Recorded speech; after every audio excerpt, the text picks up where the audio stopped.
This morning, in the reading from the Acts of the Apostles, we meet Jesus risen from the dead, talking with his disciples, teaching them about what they need to know when he ascends back into heaven to be with God the Father. He tells them a number of things, but he stresses, go back to Jerusalem. Go back and wait for the Spirit to descend upon you. Go back and be my witness. And while Jesus is saying those things, a cloud lifts him up in their presence into heaven. This morning we hear Jesus in John's Gospel praying for the disciples and for us. It's a very long prayer. We only read part of it this morning. And Jesus goes on at length, helping us to define a theology that is now known as Christology, that Jesus and God are one and the same, that they were together before the world was created, and that Jesus came to earth so that you and I might know what it is to live in the presence of God. Jesus says, now, I've completed the work that you sent me here to do. It's time for me to come home. Be with them while they work to further your kingdom here. So, two different stories, two different opportunities to hear from Jesus this morning, both of them telling us, go be a witness to all I have done for you, and work in the kingdom as I have done for my Father.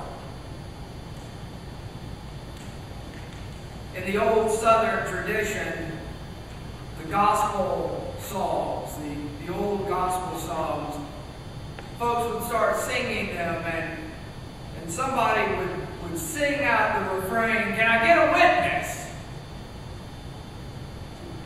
Can I get somebody to tell me that what I'm saying in the song is true?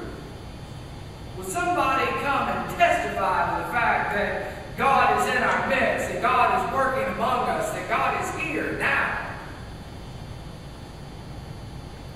Hearing the old sacred gospel songs, especially now by a choir that can really sing them, can send chills up your spine, reminding us of the days when it was a lot harder to work in the kingdom than it is now. And that being reminded of God's constant presence and care was a comfort. It was something that brought us peace, that reminded us that even in the midst of struggle and pain, that God was right there, always. This week I had the opportunity to be back in Atlanta for the debriefing retreat of my trip to Israel.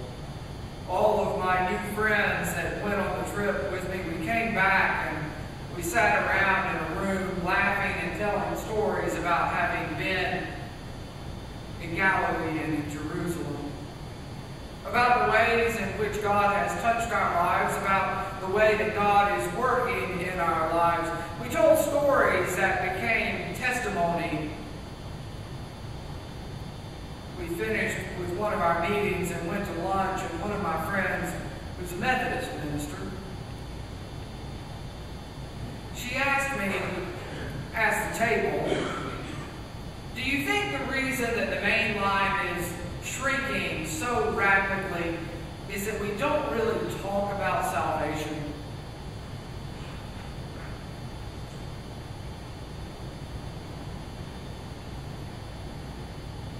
Maybe.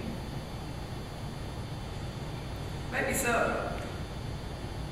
I've had 3 people in the last 3 weeks ask me, what does it mean to be Presbyterian? What does it look like to be Presbyterian instead of something else? How are you different from what I grew up in? Or one was, why do this at all?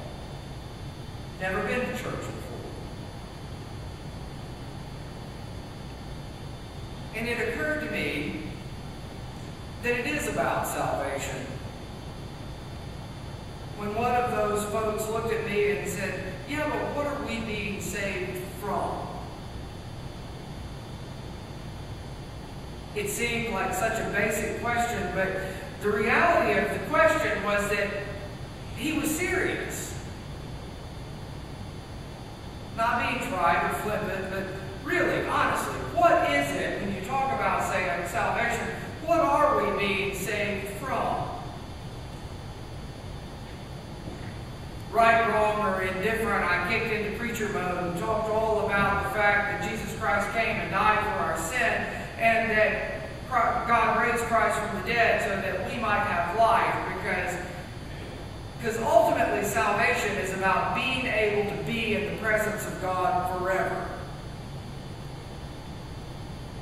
Hell, the image of hell with fire and brimstone, is really a figment of Dante's Inferno and Milton's Paradise Lost. A biblical understanding of hell is being in a place where God does not exist and never being able to leave that place. So salvation for you and I is as simple as believing that God is at work in our lives so that we can be in the presence of God forever, in this life and eternity, because of our faith in His Son, Jesus Christ.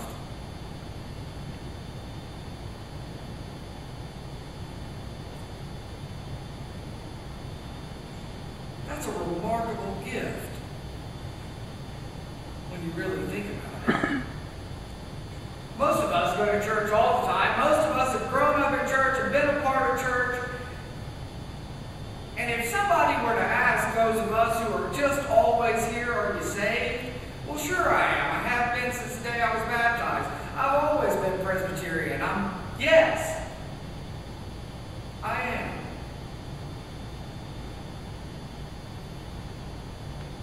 Well, you and I believe, or we're supposed to believe, maybe that's a better way of saying it.